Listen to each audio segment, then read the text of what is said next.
On the main line from Djibouti to Addis Ababa stands Diradawa, a name that has brought glory to our imperial forces in Abyssinia. Before the oncoming troops, the entire population fled to the capital, leaving the place deserted, a town of ghosts. The railway station here is an important railhead and a military objective on which our bombers scored direct hits. The railway workshops, too, came off badly.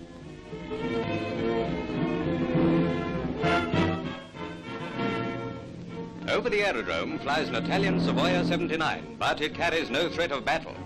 It brings an envoy from the now captured Duke of Aosta, former Viceroy of Italian East Africa. He comes to plead for the safety of Addis Ababa and its civil population.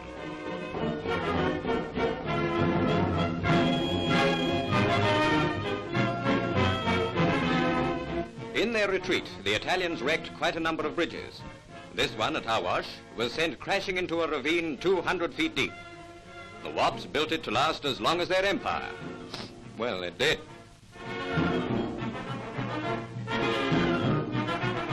It's all set for the last push, so on to the capital. It's easy to get there now. They just follow the white flags.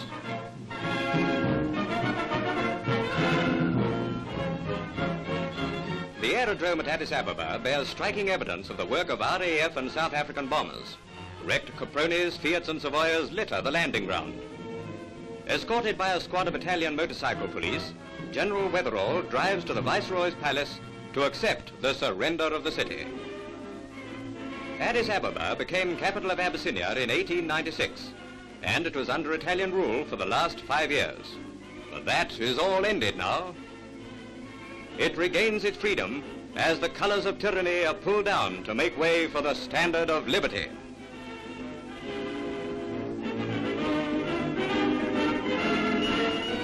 The Italian Guard of Honor salutes the British regime.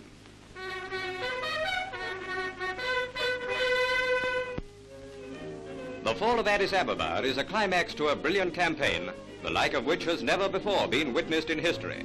It's a proud day for General Weatherall and for the South African commander, the hero of El Wak, Brigadier Dan Pienaar.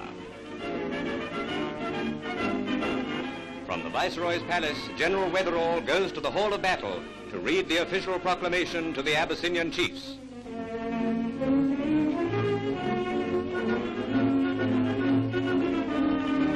This is a moment they have long waited for. The oppressor's yoke is off, and the chief city of their land can raise its head. The flag of Abyssinia flies again.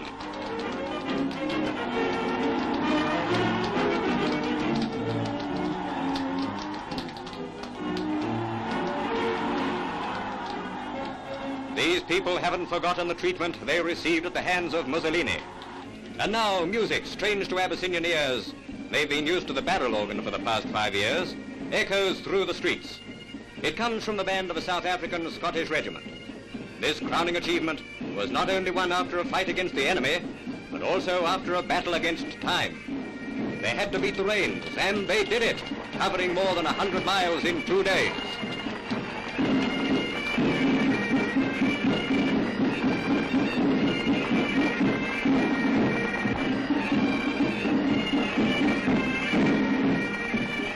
It has been a terrific drive with not much sleep, but they're as smart as if they've just marched onto a parade ground.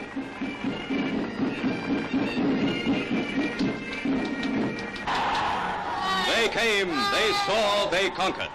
Britain fulfills the first of her war promises and gives back Abyssinia to the Abyssinians.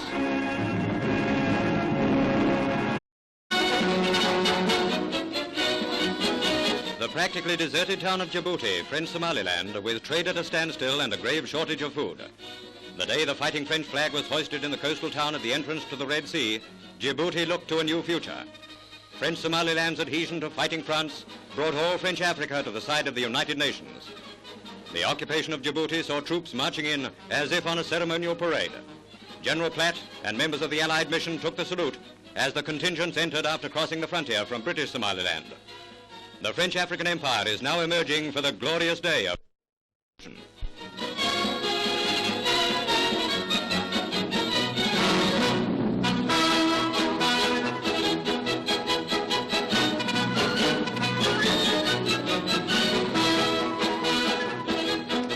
one more link in the chain laboriously being forged overseas for the rebirth of a nation. 400 miles away to the southwest in Addis Ababa, the capital of Abyssinia, more men are marching. The new Ethiopian army, which has grown from bands of primitive tribesmen into a well-disciplined force schooled in the use of modern weapons. The British military mission to Ethiopia has been responsible for this transformation. To realize what amazing changes have taken place in the past year or two, let us look back to the days of 1935-37, when the Abyssinian warriors had to fight Italian bombs and automatic weapons with rusty swords and spears. Old muzzle loaders versus machine guns. Shields dating back to the days of bows and arrows against poison gas. That's how Haile Selassie and his warrior chiefs fought Mussolini and his fascist generals.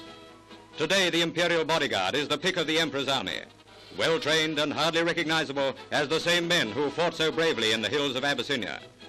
Haile Selassie is justly proud of his guardsmen as they parade past him in the palace grounds.